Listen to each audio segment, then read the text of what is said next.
Oke, jadi apa nih yang pengen kamu diskusi ini? Kan saya kemarin sudah interview sama HR ya. Oke. Terus nanti mau interview user, Pak. Kalau interview user biasanya pertanyaannya tuh apa aja sih, Pak? Oh, oke. Berarti interview HR-nya itu lolos ya? Ya, sudah lolos. Alhamdulillah, mantap gitu. Jadi gini ya, interview itu memang ada dua, ada interview paling simpel sih HR sama user gitu aja ya. Itu walaupun nanti ada interview akhir gitu, ada suatu lokeran seperti itu. Jadi interview HR sama user itu pada dasarnya beda, tapi ada pertanyaan yang sama. Oke, jadi ada pertanyaan yang mungkin berulang gitu. Nah, interview HR itu dia akan lebih mengarah ke potensi kamu lah ibaratnya gitu. Potensi, minat gitu-gitu. Nah, tapi kalau interview ke user, dia akan lebih banyak menanyakan hal-hal yang sifatnya ke teknis, sifatnya ke pengetahuan bidang, sifatnya ke fungsi. Ada momen di mana akan kamu tanya, ini anak tuh pengetahuannya terkait bidang ini tuh seberapa dalam. Terus terkait fungsi-fungsi ini dia seberapa paham. Nah, seberapa paham itu hanya sekedar mengetahui, udah tahu kerangkanya, apa dia pernah ada, kalau untuk orang yang punya pengalaman ya, dia punya pengalaman nge-handle ini enggak, itu pakai metode apa, pakai alat apa, pakai software apa, terus dibayangin kalau nanti misalkan kamu itu ada di timku misalkan gitu ya, gitu, user itu kan akan menjadi calon atasan kamu, baik atasan langsung maupun atasan nggak langsung gitu. Misalnya kamu jadi staff, ini supervisormu, atau yang interview itu mungkin manajermu, tapi nanti kamu akan ditaruh di bawahnya si supervisor kayak gitu. Tapi seleksinya lewat kamu, gitu kan. Sehingga yang disiapkan itu apa? Tetap. Jadi gini, mau interview HR atau user, dasarnya dulu ya, basicnya itu kamu harus baca ulang 3 hal. Pertama itu tetap terkait dengan CV-mu, kamu baca ulang. Walaupun kamu paham, kamu udah melalui ini, tapi waktu kita baca itu kan sambil bayangin ya. Bayanginnya itu tidak hanya sekedar saya pernah bekerja di mana, enggak.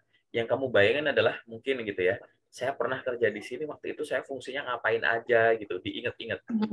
Oke, waktu itu saya pernah ngapain aja, terus saya ngerjain itu nanti menghasilkan apa, terus saya berinteraksi dengan departemen apa aja. Kalau saya Iya. memproses sesuatu jadi suatu laporan, laporannya ini saya laporkan ke pihak mana saja gitu. Gitu. Oh, Nah, iya. gitu-gitu itu yang harus kamu bayangin. Terus lagi di pengalaman kerja yang lain, begitu kayak magang. Sama magang waktu itu aku belajar apa itu dibaca lagi gitu. Jadi biar di kepala tuh tersimulasi dulu gitu ya fungsi-fungsi kamu.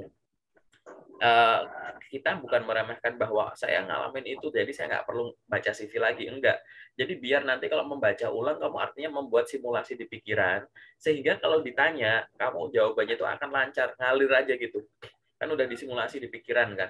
Oh ya, waktu itu saya seperti ini, kondisinya, terus habis itu ada suatu case seperti ini, terus saya melakukan ini, hasilnya ini gitu. Kamu akan terbiasa membuat cerita yang terstruktur seperti itu, oke? Tadi yang pertama Iya. baca ulang terkait CV kamu. Yang kedua, baca ulang terkait posisi yang kamu lamar. Oke, misalkan baca ulang terkait posisi yang kamu lamar tuh misalkan kamu kan mungkin masih inget nih lowongan kerjanya di mana gitu. Mungkin kamu Iya. bisa baca ulang sih informasi lowongan kerjanya itu. Nah, informasi lowongan kerjanya itu apa? Misalkan tadi misal kamu daftar jadi apa ya? Customer service gitu ya. Nah, kamu baca dulu yang tercantum di informasi lowongan kerja itu apa saja gitu kan.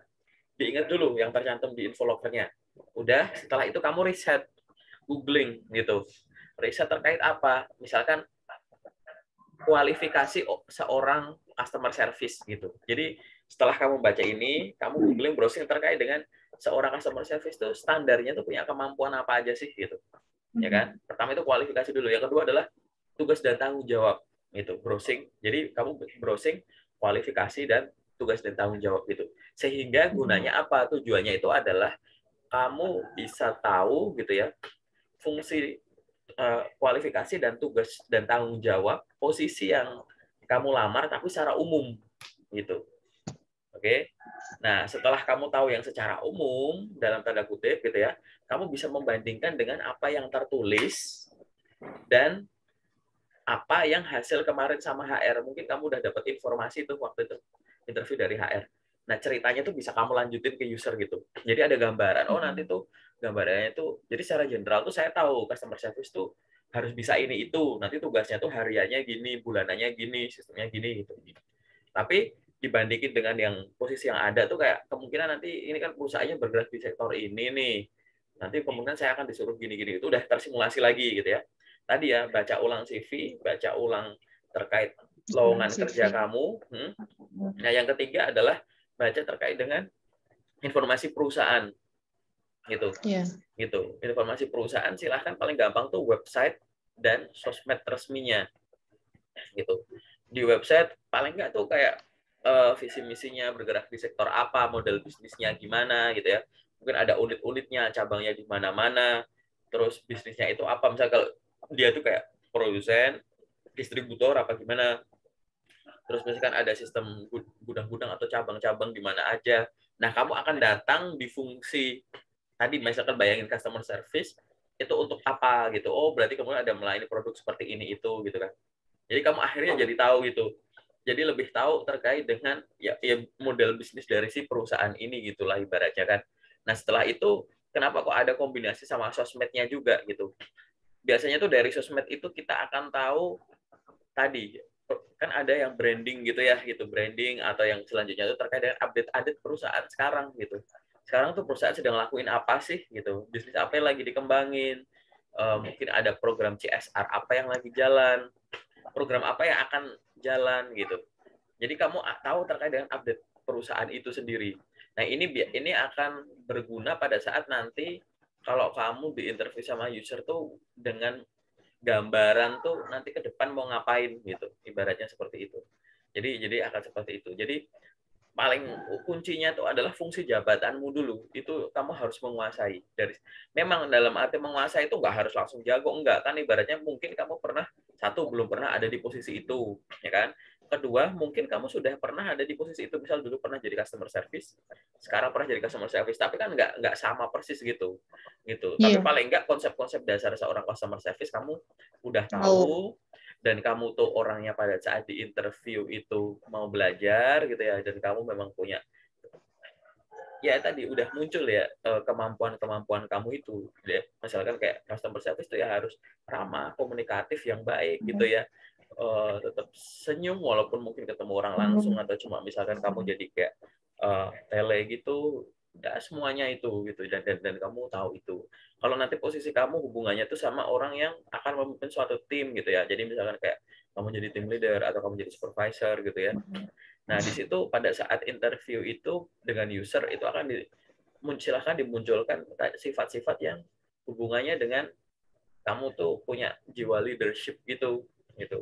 Jadi gimana caranya memanage suatu tim, memanage suatu tugas dan mendelegasikannya, gimana sistem reportnya masuk ke kamu, nanti kamu proses gimana, nanti ke atas gimana gitu-gitu. Memang yang ditonjolkan itu tetap leadership gitu ya. Terus habis itu komunikasi gitu sama teamwork. Itu memang tiga hal yang akan kelihatan menarik tuh minimal ya itu. Gitu. Jadi akan lebih banyak ngomongin fungsi jabatan seperti itu. Jadi nanti bisa sifat. Jadi mungkin beda sama HR. Kalau sama HR mungkin kan sifatnya akan tanya jawab, tanya jawab, tanya jawab gitu. Kalau sama user itu bisa macam-macam. Bisa jadi tanya jawab gitu, tapi akan banyak lebih ke diskusi gitu. Jadi kayak pertanyaan pertama ke pertanyaan selanjutnya itu nyambung, nyambung, nyambung, nyambung gitu. Bahkan kalau mungkin di situ Tapi kamu kalau interview user itu nggak cuma satu orang ya, Pak? belum tentu bisa satu orang, bisa lebih dari satu. Jadi user bisa satu orang bisa lebih dari satu gitu usernya gitu. Itu Soalnya kemarin interview juga di daerah satu mana ya? perusahaan, kalau saya disebut Cilengsi. perusahaannya, oh Cilengsi, Iya, Cilengsi. Dia 3 orang sama ownernya sama 4 orang. Interviewnya usernya 4 orang. Kemarin perusahaan yang di Cilengsi itu. Terus nanti dikabarin lagi yang di Jakarta apa PT apa ya SPC kalau nggak salah. Oke. Ya kayak gitu ya. Jadi akan beda-beda gitu. Ada yang memang cuma satu orang, ada yang lebih dari satu orang, ada gitu. Sama gitu. Jadi eh, beda-beda lah gitu. Tapi inti pertanyaannya sama ya. Dia akan Intinya sama. fokus ke fungsinya itu gitu. Nah, tipe-tipe pertanyaannya gimana? Ya silahkan browsing. Kamu interview user berapa hari lagi dari sekarang? Kemarin sih katanya kalau lolos HR yang ini nanti dikabarin lagi 2 minggu. Oh, 2 minggu ya. Jadi 2 minggu dari sekarang, kamu diingetin, sorry, 2 minggu dari kemarin itu dianya bilang gimana, kamu konfirmasi ke dia gitu. Ada kabar atau nggak ada kabar gitu ya. Kamu langsung hubungin Ya. aja ke rekruternya gitu. Selamat pagi Oh Bu, gitu. misalkan itu perkenalkan nama saya ini yang pada tanggal sekian sekian sekian sekian telah selesai mengikuti tes interview HR untuk menjadi kandidat ini di PT ini gitu ya. Saya Iya. ingin mohon informasi bagaimana terkait dengan tahap selanjutnya gitu. Apakah saya bagaimana terkait dengan hasil dari tes kemarin gitu. Udah ditanya gitu aja. Nah, tapi dalam waktu Iya. 2 minggu ke depan, kamu silahkan belajar tes interview lagi ya gitu. Maksudnya kayak paling gampang, paling simpel tuh nonton yang di YouTube gitu loh, gitu. Itu kan aku upload pertanyaan-pertanyaan tuh terkait interview dan aku bahas satu-satu. Dan pertanyaannya itu adalah pertanyaan dasar yang mungkin ditanyain sama HR sama user sama aku, baru aku gabung sih. Belum semua sih aku upload sih karena belum sempat juga kan. Tapi itu udah kayak minimum juga. Jadi interview itu pada dasarnya jangan menghafalkan pertanyaannya apa, tapi latihlah diri untuk paham semua sebanyak-banyaknya pertanyaan. Jadi bukan pertanyaan pengalaman pribadi, tapi punya pengalaman orang gitu ya. Karena nanti kamu akan menemukan bahwa ada banyak pertanyaan yang intinya tuh menanyakan hal yang sama gitu loh. Gitu. Tapi ada yang melintir ke sana dulu, ada yang langsung, ada yang seolah-olah begini gitu. Gitu kan. Itu. Ada yang ngomongnya apa kelemahan kamu itu. Tapi ada yang Iya. bilang bahwa apa hal yang paling menantang dalam karir kamu yang bikin kamu sempat down gitu dan bagaimana kamu mengatasinya gitu. Itu dua hal ini kan ibaratnya bisa kayak ngomongin saya pernah punya kelemahan ini sehingga ini terjadi tapi habis itu saya melakukan ini kan gini. Jadi kayak ada pertanyaan-pertanyaan seperti itulah gitu. Jadi sehingga silahkan latih aja dulu. Ya paling simpel silahkan browsing nggak apa-apa. Yang kedua tadi ya nanti aku kasih link yang di YouTube itu. Nanti pertanyaannya akan aku update itu pertanyaan standar-standar banget gitu. Banyak dari sudut usernya juga dibiasakan karena namanya interview itu kan harus ada 3 hal. Pertama itu adalah perbanyak referensi jawaban gitu ya. Jadi bisa lewat baca, bisa lewat nonton itu. Yang kedua disimulasikan di pikiran. Jadi kayak oh ya gini gini gini dibandingkan dengan pengalaman interview masa lalu gitu. Dan yang ketiga adalah coba simulasi ngomong gitu. Jadi nggak ada interview yang nggak ada latihan ngomongnya gitu kan gitu. Tapi kalau memang ada orang-orang yang memang dalam tanda kutip ya gitu ya punya punya kelebihan kecerdasan verbal gitu ya gitu. Jadi ada orang yang belajar dikit, dia emang ya udah bawaannya itu memang udah jago ngomong sih gitu. Ya itu bersyukurlah kalau kamu punya kecerdasan itu. Tapi ibaratnya hal ini tuh bisa dilatih gitu. Aku Ya. nggak tahu nanti interviewnya akan offline atau online gitu kan. Itu basicnya akan sama gitu. Di dalamnya memang ada unsur-unsurnya itu adalah mencari kecocokan ya, mencari kecocokan antara kualifikasi dirimu gitu dengan uh, kualifikasi dari si loker. Jadi kualifikasi loker dan karakter orang lah gitu ibaratnya gitu. Gitu kan. Itu. Nah, hal ini nanti akan disampaikan dengan tadi pasti ada teknik komunikasi dong gitu. Sehingga tadi kenapa aku minta kamu coba simulasi, coba latihan itu gimana nanti teknik komunikasinya gimana gitu. Nanti belajar komunikasi yang verbal tuh yang tadi ya kelancaran kamu ngomong, artikulasinya, penekanan ini itunya, diksi pemilihan katanya gitu atau dari sisi nonverbal ekspresi kamunya gimana gitu kan, postur kamu gimana, gesture kamu gimana gitu, terus habis itu eye contact-nya gimana gitu. Kalau online jangan misalkan online jangan biarkan kamu berbicara seperti ini. Ya perkenalkan nama saya ini. Terus kamu jelasin pengalaman kerja. Saya pernah gini-gini ngomongnya kayak di bawah gini. Maksimalkan pakai tangan gitu. Saya waktu itu pernah mengikuti sekian gini. Waktu itu saya pernah ada ini, habis itu begini. Terus, jangan pernah biarkan tangan itu diam kalau kamu online gitu. Kenapa? Iya. Itu akan amat sangat menjadi pembeda antara kamu dengan kandidat yang lain mungkin yang sampai detik ini masih belum tahu bahwa yang namanya interview online itu kita kan dipaksa menilai kamu dari satu frame ini nih gitu. Nah kalau kamu Iya. ngomongnya begini doang, gini-gini kayak pidato gini, mungkin kamu pernah ikut webinar atau seminar apapun yang orangnya tuh kayak bener-bener diem doang gitu loh gitu. Kan sayang banget gitu kan. Gitu. Nah, Iya. di sini kamu harus menunjukkan bahwa saya itu bercerita gitu. Pertama ada ini, Iya. kedua ini, terus ada gerakan tangan keluarnya gini gitu. Nggak masalah gitu. Dan jangan suka juga senyum juga gitu. Terlepas nanti kamu, karena senyum itu kan, misal kamu senyum gini biasa, kamu itu senyum. Di situ aku misalkan aku kamu pakai masker atau gimana gitu, pakai cadar gitu ya, biasa senyum kan beda gitu loh, karena senyuman itu dia Benar. akan dari sebenarnya dari sini ya gitu, micro expressionnya benar-benar ada tarikan yang dari sini gitu, jadi kayak senyum itu akan muncul. Begitupun tadi customer service, kalau kamu customer service yang dalam arti nggak yang tetap muka langsung gitu ya, yang benar-benar kamu entah kamu bisa dua arah atau searah gitu ya gitu, Hmm. itu kan tetap ya, kalau kamu pernah tahu orang-orang customer service kan dia kan misalkan harus ada smiling voice dan lain-lain gitu. Kadang orang-orang di call center di mejanya di depannya dikasih kaca biar apa? Biar senyum. Karena senyum itu bisa dilihat dan didengar gitu. Jadi walaupun nggak ketemu langsung akan seperti itu. Nah harapannya tuh unsur-unsur dasar seorang customer service gitu tuh muncul pada saat kamu di interview gitu.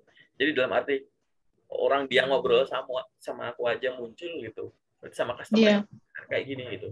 Apalagi misalkan kamu punya pengalaman di bidang itu customer service gitu misalkan. Gitu ya, gitu. Nah, itu udah jadi nilai plus gitu. Dan jangan jangan pasif gitu. Banyak pertanyaan-pertanyaan yang misalkan jangan mudah dilewatkan seperti itu. Interview itu digunakan untuk dinikmati.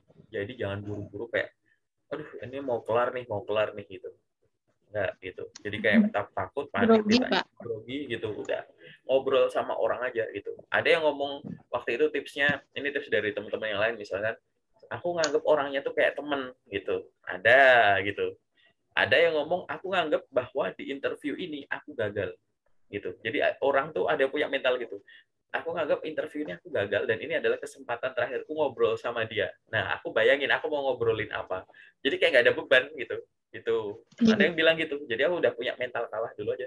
Jadi akhirnya aku ya udah ini momenku terakhir ketemu sama Anda, aku ceritain semuanya gitu. Jadi kayak open kan akhirnya kebuka enjoy gitu. Nah, terserah gimana caranya kamu memotivasi diri dan sikap PD-mu itu muncul. Pada saat PD-nya muncul, apa yang sudah dialami dan apa yang kamu pelajari akan mampu disampaikan secara lancar gitu. Gitu ya. Iya. Gitu sih. Biasanya cuma itu doang sih. Semoga sedikit ada gambaran ya, apalagi yang pengen didiskusiin. Mungkin ada pertanyaan di interview user, kamu udah Hmm. pelajari ya. Ingat ya, kamu harus mempelajari pertanyaan-pertanyaan itu gitu. Yang Browsing lagi. pertama tadi apa? Resume CV ya, resume CV. Mm-hmm.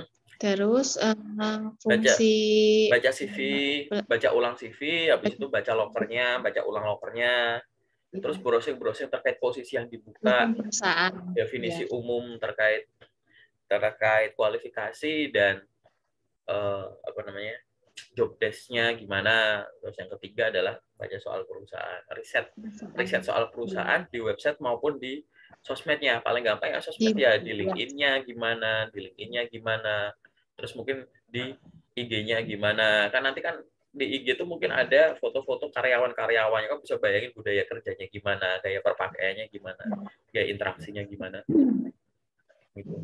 Iya, Pak. Oke. Ada lagi nggak yang pengen didiskusiin? Baru itu aja sih. Soalnya pengalamannya belum banyak. Oh gitu. Soal CV ada pertanyaan nggak?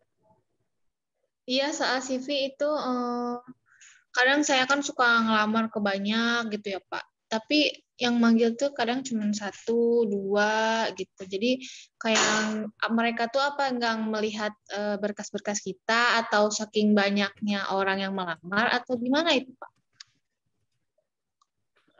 Apa namanya? Jadi gini, pada saat kita ngelamar-ngelamar itu, jadi gini, CV itu ya pada dasarnya itu dua ya. Gimana sih CV yang bagus itu? Pertama, dibuat dengan benar dulu. Yang kedua, digunakan dengan benar. Maksudnya gini, kalau CV-mu udah bagus, CV-mu udah bagus, tapi kamu ngelamar kerja tuh kayak ya seadanya info lah gitu. Kalau hari ini ada ya ada, kalau nggak ada ya nggak lamar. Hari ini kadang lamarnya banyak, besok enggak. Iya. Terus habis Mm-mm. itu kayak gitu. Jadi lamar kayak begitu ya ini kita nggak bisa nilai gitu. Karena kan ya sekarang barangnya bagus, tapi kamu kayak dalam tanda kutipnya share CV kan kamu jualan kemampuan diri gitu ya. Nah tapi kamu dari usaha kamu itu dalam tanda kutip kamu belum mengizinkan banyak perusahaan yang butuh itu tahu bahwa ini loh saya gitu. Gitu. Karena misalkan dengan alasan macam-macam, wah saya nggak ada waktu, saya kebetulan masih kerja gini gitu. Sehingga kamu biasanya akan mengelamar seadanya atau menggunakan waktu sisa gitu. Kalau pas ada waktu ya saya ngelamar, kalau enggak ya enggak gitu, kecapean itu enggak gitu. Harus diluangkan gitu. Ini contoh kalau CV-nya udah bagus, tapi tadi cara pakainya enggak bagus gitu. Ya kan? Hmm. Atau sebaliknya, cara pakainya udah bagus nih. Sehari kamu target aku akan menggunakan banyak platform gitu. Aku akan ngelamar lewat email juga, lewat ke websitenya iya, mungkin nanti lewat ke Jobstreet mungkin, habis itu lewat ke LinkedIn gitu. Jadi semua kamu pakai. Kamu bisa rutin, kamu bisa konsisten. Tapi kamu lupa CV kamu nggak kamu cek gitu. Ternyata banyak informasi yang tidak dimasukin gitu ya. Informasinya yang kamu cara nulisnya itu kayak seadanya, atau mungkin kamu bikinnya pakai template udah jadi ya kan, nggak lupa nggak kamu edit ternyata banyak typo di dalamnya kamu nggak sadar. Jadi misalkan kamu Mm-mm. daftar sebagai admin gitu ya, admin itu kan harus biasa proses administrasi gitu, harus rapi gitu ya, harus detail, tapi di dalamnya ada typo gitu banyak, dan itu dikirim gitu. Kira-kira gimana orang daftar jadi admin tapi di filenya banyak typo gitu ya, otomatis kan kayak ngapain dia baca nggak nih gitu, padahal itu nggak boleh, harus teliti jadi admin. Itu ibaratnya kayak kamu pengen menunjukkan kelebihan kamu tapi yang kamu sodorin adalah kekurangan kamu, Kekurangan. padahal itu fungsi itu nggak boleh gitu ya. Ini contoh yang tadi caranya bagus tapi bikinnya nggak bagus gitu. Atau yang keduanya gitu, bikin kayak sekedar yang penting udah ada CV, apalagi ini ijazah, habis itu sertifikat udah jadi gitu, yang penting asal jadi, nggak dicek banyak gitu, tapi cara ngelamarnya juga sekedarnya gitu. Nah ini juga ada juga yang seperti ini gitu. Jadi nggak bisa serta merta. Cara ngelamar itu ya macam-macam ya gitu. Makanya tadi ya kita harus identifikasi di dua-duanya gitu. Coba dicek lagi nanti di sesi detail aku tanya-tanya ya gitu. Coba dicek lagi gitu. Kamu ngelamar kerja tuh rutin nggak tiap hari gitu. Terus ngelamar kerjanya itu tadi ini aku dari sisi caranya dulu ya gitu. Kamu rutin nggak setiap hari? Kamu dapetin info loker dari mana saja gitu kan. Terus informasi loker yang kamu peroleh itu ibaratnya ada batasan-batasan pribadi nggak? Batasan pribadi itu kayak saya cuma mau ngirim lamaran ke lowongan yang katakanlah sekitar Jakarta aja, di luar Jakarta saya nggak mau, atau sekitar Bogor aja, di luar Bogor saya nggak mau gitu. Ada batasan area itu nggak gitu? Atau enggak gitu? Karena Enggak batasan-batasan sih. semacam itu juga akan memunculkan batasan gitu kan, itu caranya itu. Terus kayak kamu ngelamarnya gimana tadi, setiap hari apa enggak? Apakah ada orang yang kayak gara-gara ada yang bilang lamar kerja itu katanya harus di jam kerja saja, jam sekian sampai jam sekian itu. Dia percaya hal tersebut, tapi Iya, katanya gitu. akhirnya mendefinisikannya adalah di luar jam kerja, nggak usah lamar. Jadi kalau dia dapat lowongan bagus di hari Jumat sore maghrib gitu ya, itu dia akan mengirimkan itu di hari Senin pagi gitu. Gitu. Nah kira-kira itu gimana kalau kayak begitu gitu. Gitu. Nah Iya, cara itu gimana? Nah, hal-hal yang semacam itu yang kebanyakan orang yang banyak yang kelewat itu akhirnya kan gitu. Nah, nanti yang harus dicek lagi itu. Dan CV itu akan maksimal, akan optimal hasilnya pada saat satu sudah dibuat dengan benar, kedua cara pakainya juga benar gitu. Itu sih secara general. Nanti di sisi detail aku jelasin. Ya. Ada lagi nggak pertanyaan? Berarti kalau kita melamar kerja itu, misalkan malam pun nggak apa-apa gitu, Pak? Ya nggak apa-apa, kirim aja. Oh, nggak. Soalnya saya pernah baca katanya dia nerima email gitu saat jam kerja aja. Ada yang kayak gitu, pernah. gini, kalau memang di lowongannya nyuruh kamu gitu, silahkan kirim email di jam kerja saja, ya ikuti. Tapi kalau nggak ada kalimat itu, ya buat apa gitu? Dalam arti kan masih bisa, kayak gini loh, kalimatnya tuh gini, ngelamar kerja kapanpun itu baik, tapi di jam kerja itu lebih baik. Lebih baik. Oke, yang artinya kalau ada kalimat ngelamar kerja itu kapan saja itu baik, artinya kapanpun kamu boleh ngelamar, itu. Oke. Tapi ada kalimat lanjutannya tadi, di jam kerja lebih baik. Nah, di jam kerja itu lebih baik bukan arti kamu fokus di jam kerja, di jam lain enggak, bukan gitu. Tapi di luar jam kerja kamu tetap ngelamar, pada saat jam kerja intensitasnya tinggi gitu. Iya. Gitu. Di luar jam kerja paling ya 3, 2, 5 gitu. Tapi di jam kerja kamu bisa banyak gitu. Kan platformnya banyak gitu. Itu caranya seperti itu gitu. Karena tadi gitu, takutnya nanti orang, jadi gini, kamu nggak lolos ke suatu tahap itu mungkin bukan karena CV-nya jelek, bukan caranya salah, tapi kamu kalah cepet aja. Misal aku butuh 5 orang, terus habis itu kualifikasinya seperti ini, dan menurutku kamu masuk kualifikasi. Nah, CV yang udah masuk itu katakanlah 200 ya. CV itu 200 dan yang aku proses itu baru 100. Oke. Dari 100 yang aku proses itu, aku udah yakin bahwa aku udah punya 5 calon kandidat ini. Gitu. Jadi dari 101 ke atas itu bukannya jelek, tapi emang belum keproses. Gitu. Iya. Artinya kalah cepet gitu. Cepat ya. Tuh. Jadi ada momen seperti itu.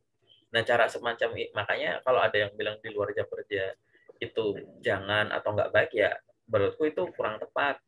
Sekarang gimana orang yang bisa pindah kerja tanpa keluar kerja dulu tuh? Yang misalkan kayak kerja pabrik gitu misalkan. Pagi sampai sore kerja gitu ya. Gitu. Atau kerja kantoran biasalah gitu. Pagi sampai sore kerja, dia aja waktu cuma malam. Dia cuma ada Iya. waktu weekend gitu. Gimana caranya, emang dia nggak ada waktu ngelamar kerja siang di hari kerja itu, tapi buktinya bisa pindah-pindah aja kok gitu. Sehingga tadi namanya ngelamar kerja itu ya kapanpun gitu. Memang kalimat utamanya tadi gitu ya, di jam kerja itu lebih baik, tapi kapanpun tetap baik gitu. Iya. Itu sih intinya sih. Oke. Ada lagi nggak pertanyaan? Saya pengen ini yang review CV. Oh ya udah, CV saya oke. sama dokumen yang lain. Oke, nggak apa-apa. Berarti ini kan udah nggak ada pertanyaan ya yang sifatnya umum ya itu. Sekarang kita masuk ke sesi yang detail, oke.